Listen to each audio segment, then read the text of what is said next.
قیامت کا दिन था। सबका हिसाब हो चुका था, लेकिन सिर्फ एक आखिरी आदमी बाकी रह गया था जो डर और उम्मीद के बीच खड़ा था। वो आदमी थका हुआ, प्यासा और कमजोर अपनी नजर जन्नत के दरवाजों पर जमाकर उम्मीद से देख रहा था।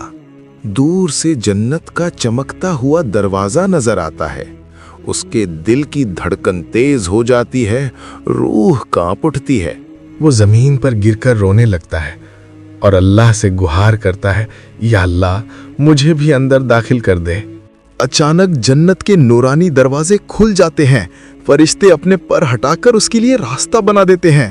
आखिरकार वो आखिरी शख्स भी जन्नत में दाखिल हो जाता है। उसकी आंखों से खुशी के आंसू बहते हैं और दिल अल्लाह का शुक्र अदा करता है। उस पल का मंजर ऐसा था जैसे आसमान भी रोशनी से भर गया हो और वो आदमी धीरे धीरे जन्नत के अंदर बढ़ने लगता है।